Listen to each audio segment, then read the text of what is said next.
want to thank the Cotton Bowl again for their hospitality, everything that we've been able to enjoy here as a program right now.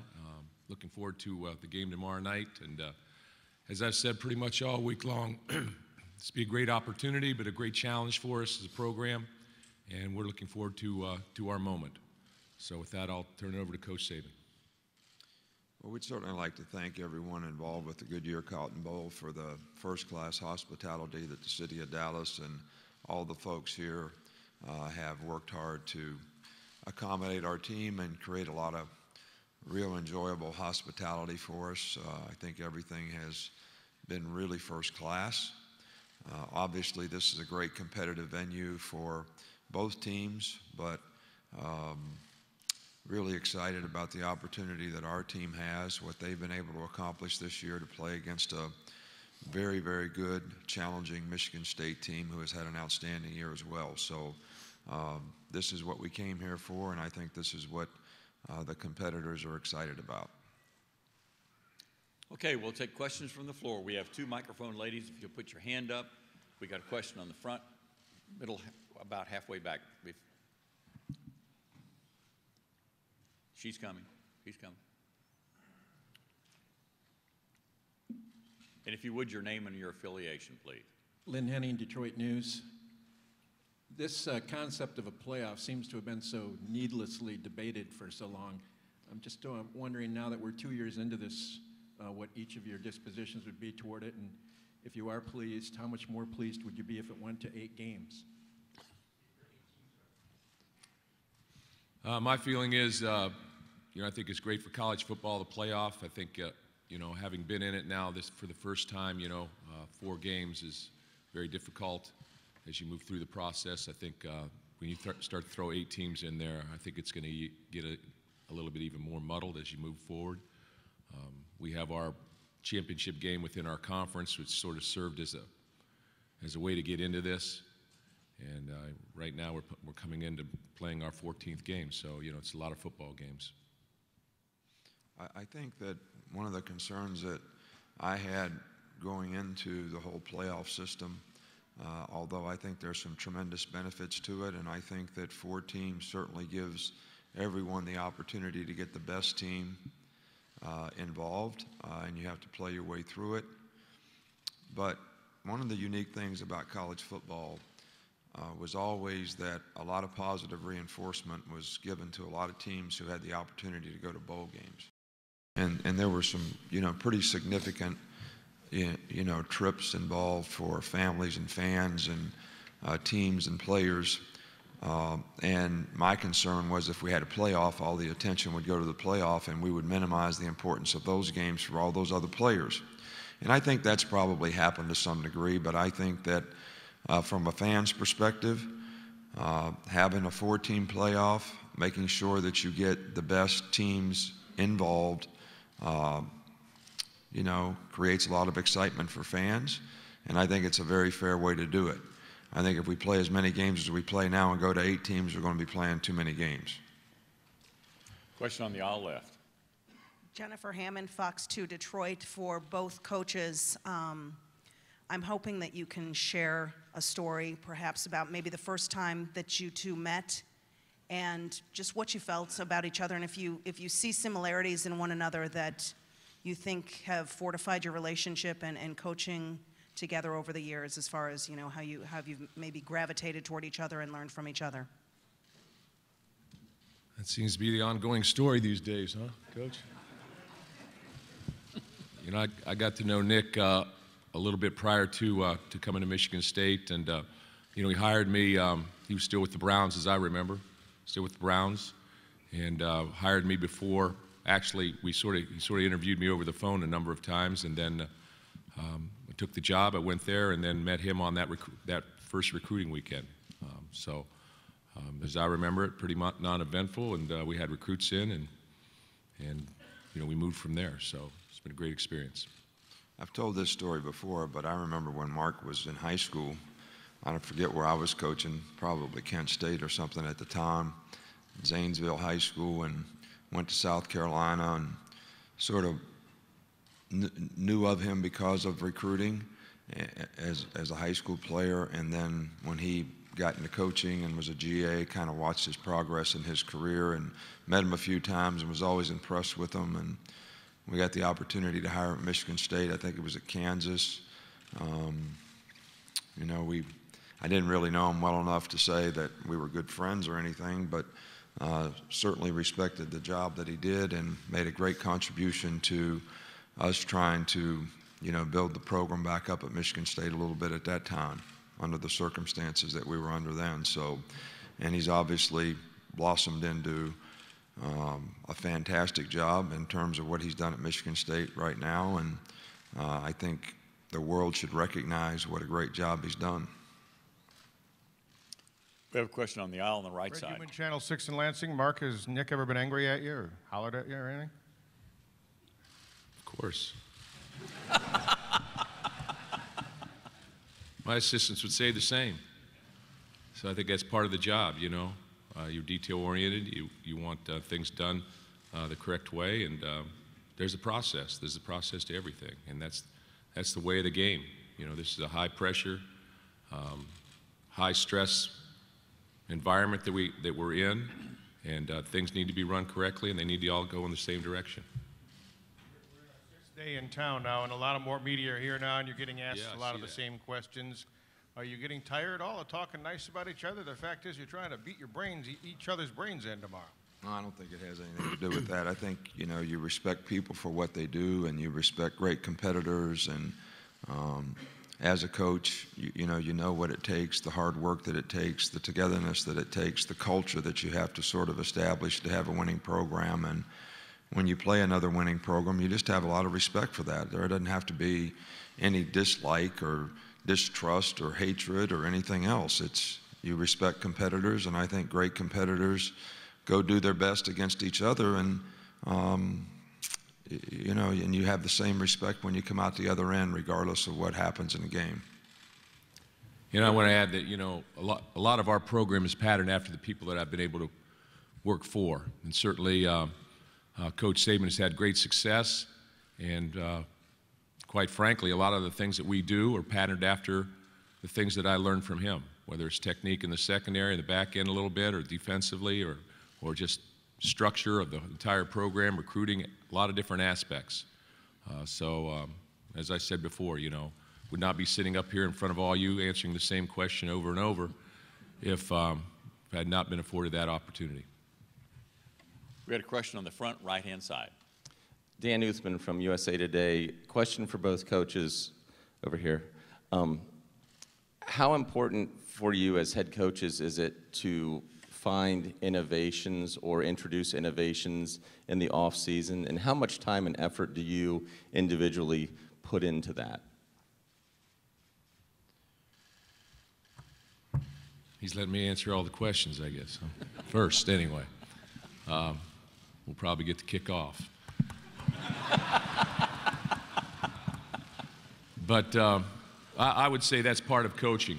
You know, coaches are always trying to find something new. They're trying to be innovative, trying to use something they've seen maybe that they can adapt and use within their own program, and I think that's part of the process.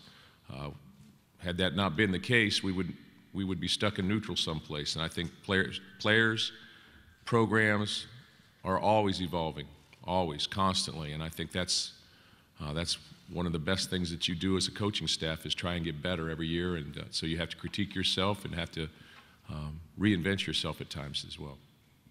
I think that any business, I think they call it quality control, you sort of assess the things that you did well, the things that you need to improve, some area that may give you difficulty, and then you go into research mode to try to figure out, you know, how can we innovate, to use your term, something that will help us do these things better. So it's sort of all part of the process of what I think any successful organization tries to do in terms of evaluating where they are, what they need to do to improve. You also look at the landscape of, you know, the business world around you. You know, in college football, it's what other teams are doing. And there's something that they're doing that would be beneficial to what we do, and how would it complement us? So I think we're always trying to improve and get better. Another question on the front right-hand side. Hondo Carpenter from Spartan Nation. Mark, for you specifically, you talk about how things change and how you change. This is your first bowl game where there's a potential, obviously, of another game after. Has that affected this game, either mentally for your guys, how you approach it, anything different, knowing there's the possibility of another? Well, we've not tried to let that affect us. We've tried to deal with the present, and I think that's the best thing that we can do right now, and you know, understand what we know, build on what we know, and go from there with it. You know, so we've been successful in the last 4 bowl games, so we've tried to take that mindset as we've come into this. Obviously, this is a little bit bigger, and it's a little bit busier, I would say, as well. So we've got to take that into context and critique that as well. This whole thing will be critiqued, just as we've both talked about up here. So our goal is to always get better, and keep moving forward.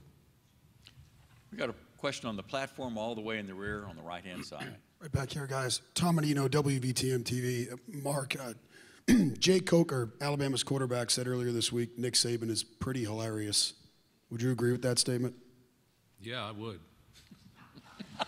Well, any moments at all you can think of? My players say the same thing about me.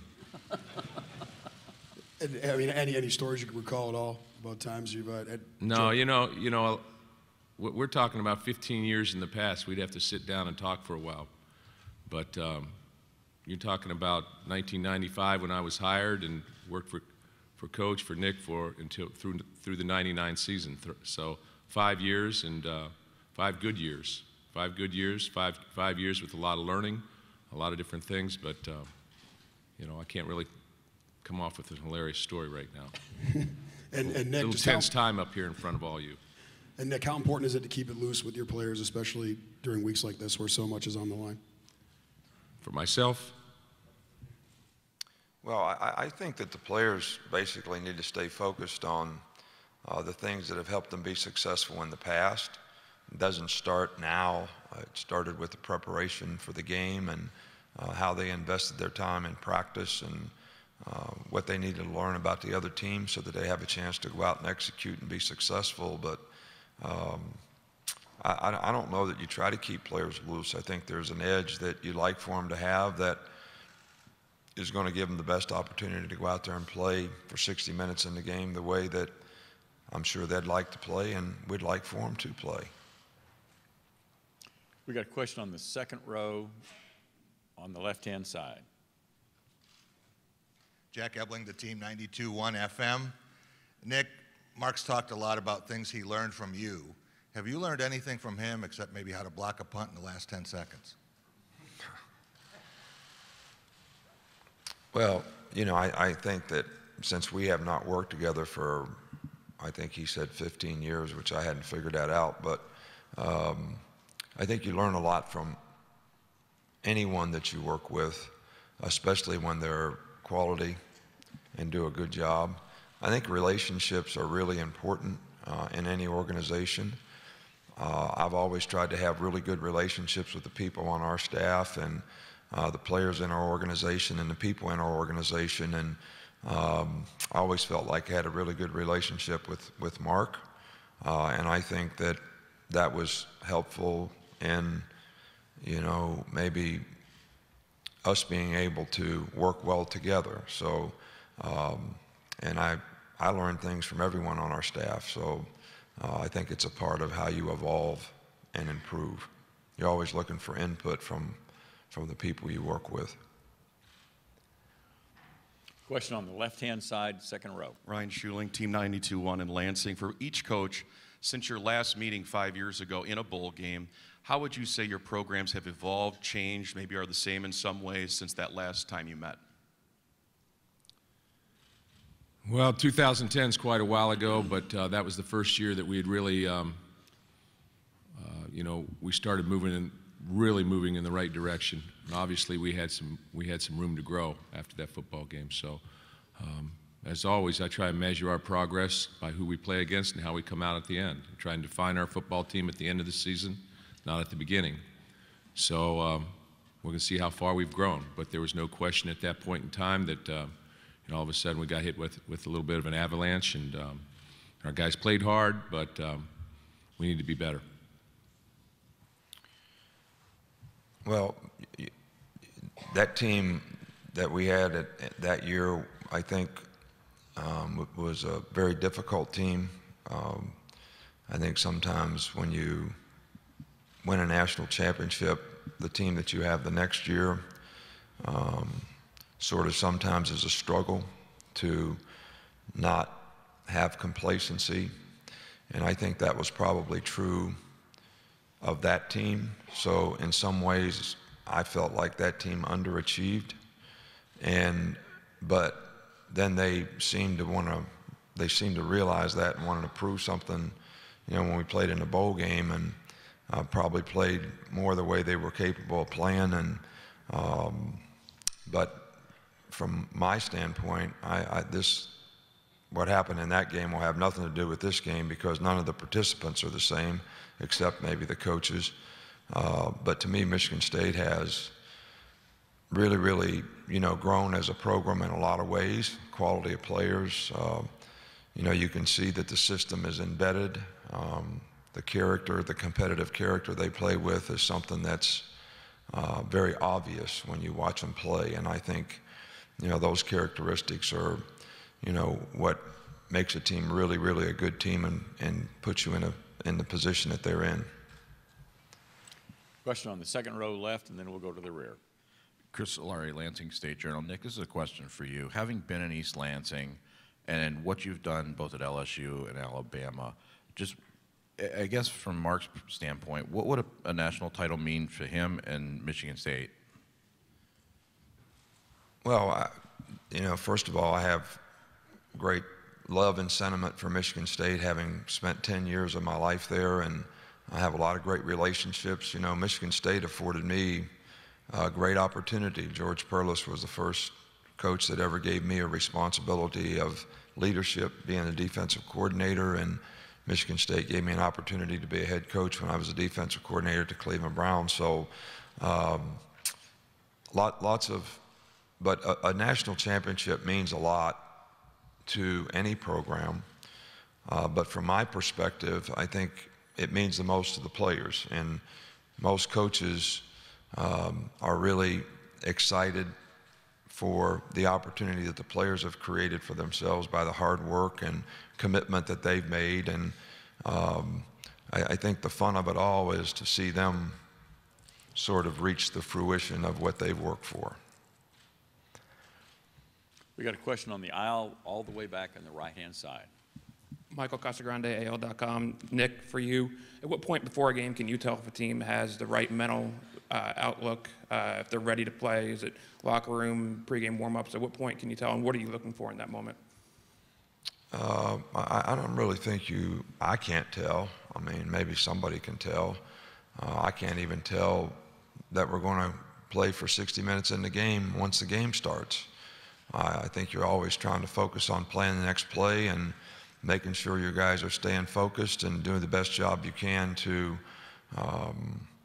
sort of teach them as the game goes on any adjustments that they need to make and things they need to do better. And so, sometimes I think we have the right mindset, then all of a sudden we have a lapse in a game and the other team goes on a 3-play drive for 81 yards and scores a touchdown and gets right back in the game, and you're sitting there saying, what happened? All right, so I don't think that you ever know for sure. I think you're always trying to work to make sure that you're keeping the right focus and mindset on your team as you play a game. We have a question on the left side, all the way in the rear. Put your hand up. So there you go. Back here, Coach. I know I'm short. Jessica Wimsat, Sports Capital Journalism Program, and this is for both coaches. You're constantly in a teaching role with your players, but for both of you, what have you specifically learned from your respective teams this season and in particular this week?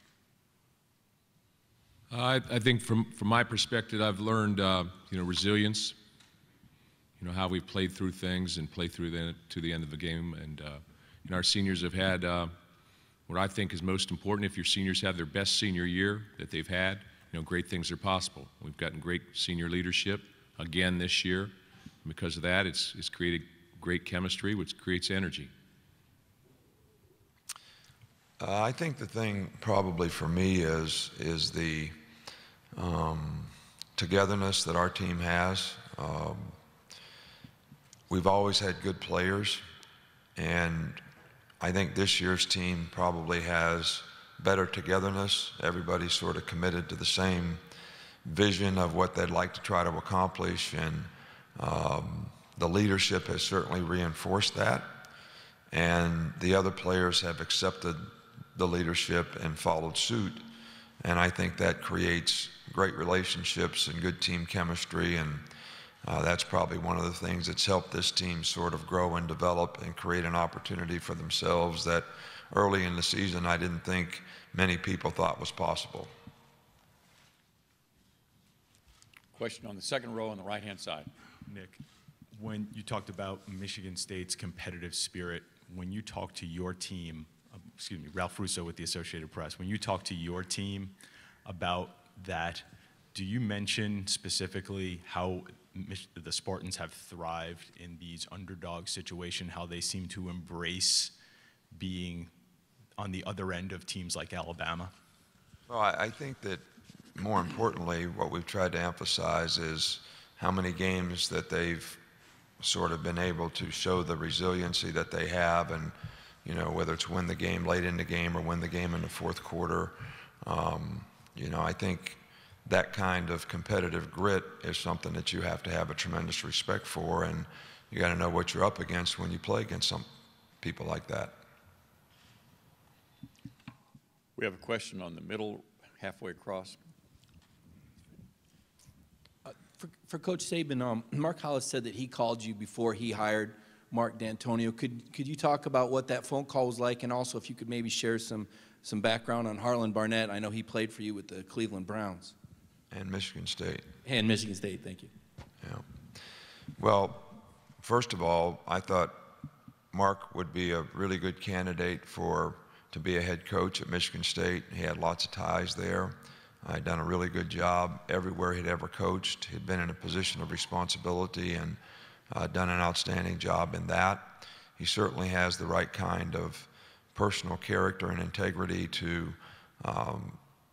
have the kind of leadership that I think is necessary to sustain a program with some kind of consistency and success because of the values and culture that you create. So that was my assessment of what I thought a good direction for Michigan State would be, and I would say that sitting across from Mark right now, he sure hadn't disappointed anybody. And Harlan Barnett has always been one of my favorites because he's a great competitor, really good person. And when you have an opportunity to coach a guy as a college player, and then later on he becomes a professional player and he plays for you, it's always a little bit different, the relationship you have with a guy like that. And certainly I have a tremendous amount of respect for Harlan, not just as a player, but now as a coach, and what a great person. We have a question on the third row on the left-hand side. Okay. Dwayne Rankin, Montgomery Advertiser. Question is for both coaches. Obviously, you guys have prepared nearly a month for the game. What stands out the most about either team? Well, when you look at Alabama, first of all, they have very, very good players. Secondly, they're extremely well coached. They play very disciplined. Due to some of the people I've worked for, I understand technique and et cetera. So, I watch their secondary, I watch their linebackers. Linebackers stay clean, downhill players, thumpers, big thumpers, great athletes as well. In the back end, they're very well coached, play on balance, very good tacklers in space, play the ball in the deep part of the field. When you look at them offensively, very cohesive offensive line. And you see structure, you see toughness, you see effort, you see knowledge of what they're supposed to do, which are three things that I've basically learned from a very early time in coaching with Nick that it has to happen if you're going to be successful. And you see that, and you see them playing at a very high level. And as I said earlier when my first statement, it'll be a great challenge for us. Great opportunity to be here today, but it'll be a great challenge. We'll need to be at our best, play at our best, because our best is going to be needed here. Well, I think that Michigan State is a team that obviously is hard to beat. And I think they do the things that you need to do to be hard to beat. They don't turn the ball over. They have great balance on offense. The players do a great job of executing, and they're very well coached. You go to the other side, their system on defense is very sound and solid, and the players have a great understanding of it and do a great job of executing it. And they're well coached in the kicking game. So, you know, some teams are really, really flashy, and, you know, they go no huddle, fast pace, do all these things that create this mirage of, you know, big plays and space plays. And that's not necessarily the kind of team we're playing. They beat you basically on fundamental execution and not making a lot of mistakes. And that always makes the team hard to beat. And then you throw in the kind of competitive resiliency they've shown this year, and that's really helped them to be very, very successful. We got a question on the left side. If you put your hand up so. Over here. There you go. Nick, Stuart Mandel from Fox Sports. You mentioned earlier that the 2010 team that went to the Capital One Bowl was considered to have underachieved. And you also mentioned, you know, the possible, in the playoff system, the possible effect it's going to have on the other bowls. For a program like yours that has been in this position, either BCS title game or playoff, almost every year recently, do you foresee going forward a system much like the NFL where if you don't make the playoff, the program with your expectations, that's considered, you know, to have been an unsuccessful season? I don't think there's any question about it. I think in some circumstances I saw it happen this year. Coaches who won 9 games and average winning 9.5 games over 15 years lose their job based on what standard. So I think that's probably going to be the standard, and that's the thing that I thought was unique about college football, that there was a lot of positive reinforcement for having a good season, a very good season, and now that standard is going to be measured more as to whether you get in the playoff or not. Got a question on the right-hand side about halfway back. Adam Kramer from Bleacher Report. Mark, Connor Cook has talked this week a little bit about his growth from a recruit into the program. When did you know that you would have or potentially could have the quarterback that you have now? Well, I think when you recruit on, you know, size, you recruit all these different things, you know, what you see on film, you get to know the people involved in it, and then you start to develop people. You know, Brad Salem, our quarterback coach, did an outstanding job with them through the process. He's been in the system for 5 years with the same coaches coaching him, both as a coordinator basically in the same system, so he knows our system inside and out. So when we redefine something or readjust, you know, he's able to adapt very, very quickly. But we thought that in coming to camp and in watching him in person, he had a great deal of upside, tremendous potential. Knew he needed to grow, get a little bit bigger, those type of things. He's filled out, as most young people do. And he's just, you know, we've had great quarterbacks. We had Brian Hoyer, you know, then Kirk Cousins, you know, Nick Foles is in our program. You know, here comes Andrew Maxwell, and then Connor Cook. So that trend hopefully will continue, but you know, I just think that he's done an outstanding job, and he's had his, you know, he's played on a big stage before, and he's been playing since he's a sophomore. I think he's 34-4. So he can do about anything you want him to do. He can create. He's got a quick release, strong arm, those type of things, and he believes in his receivers. And he throws the ball in very tight windows, and he throws a very, very catchable football. So, you you know, those are the things that I know that he does, and you know, he's been a great performer for us, great leader for us as well. 3/4 the way back on the left side. Nick, Ivan Mazel with ESPN.com. You've had teams that have played very well in bowls, and you've had teams that haven't. Is there an art to bridging that 3 or 4 week gap, and what have you learned through the years about how to do it? Well, I think creating the right mindset is probably the most important thing. Teams that have responded to the challenge of what they want to do and what they want to accomplish seem to do a little better in terms of their preparation, their practice. And, you know, some of the other teams you're always a little frustrated with in terms of, you know, how they're going about the preparation and maybe the respecting the moment of the challenge that they have. But, you know, I've been pleased so far with the way this team has sort of gone about it. So, you know, hopefully we're playing against a good team, and as a coach, you always hope that you can get the team to play the best of their capabilities. That doesn't mean you're always going to win, but certainly that's what our goal is with our players. We got a question on the 3rd row left side. Alex Binding at Gator Daily. For both coaches, y'all ended the season last year on very different terms. How much do you remind your teams pregame this year about the emotions of last year's finish? Well, last year we were able to win the Cotton Bowl, so you know, it was on January 1, so sort of ironic to me that we're playing on December 31st, and we look to go 365. And we left on an upswing, and it was a very positive end of the season for us, and it sort of catapulted us into 2015. But along with that, we didn't reach our goals. So we were an 11-2 football team and ended up number 5 in the nation, but nobody felt like they were satisfied, and I think that's what allowed us to move forward, sort of with a state of mind that understood that we needed to play better. We needed to do better than we did, and we needed to play our best in big games, which I don't think happened last year on a consistent basis. Well, we were very disappointed in our playoff game a year ago.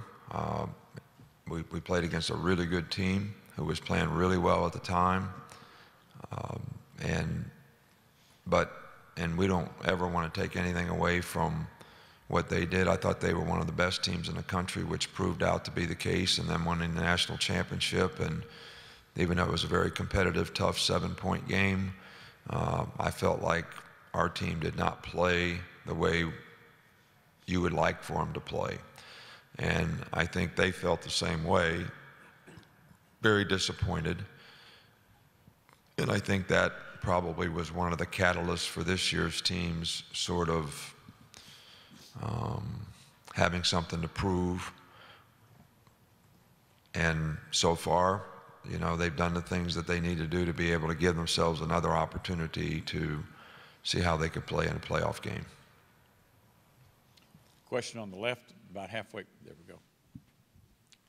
Gentlemen, how do you feel about the New Year's Eve placement of these games, knowing that the audience is likely to be conflicted? And why shouldn't these games, as important as they are, be played at a time that would be more favorable to an audience nationally?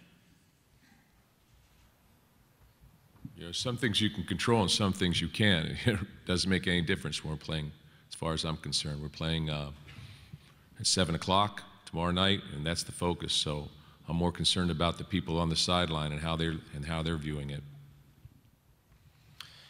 I don't really have a comment about that. That's not my concern. I don't have any control over it. You know, we have a good opportunity. I never even thought of it that way. So we have a lot of good people in administrative positions that can make those kind of decisions, and when they make them, we're just happy to be involved in them. To follow up there, Nick, shouldn't games of this consequence and this importance on the national stage be scheduled at a point where the audience could benefit from it most? Well, I think if they're interested, they'll benefit from it. I mean, they'll have time to do everything they want to do. They can watch the game and then they can go do whatever they want to do. So I don't know why they're conflicted, but that's everybody's choice. I mean, I think that's why we have a great country.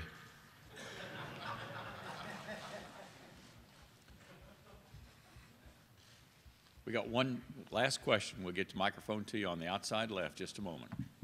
This will be the final question for the coaches.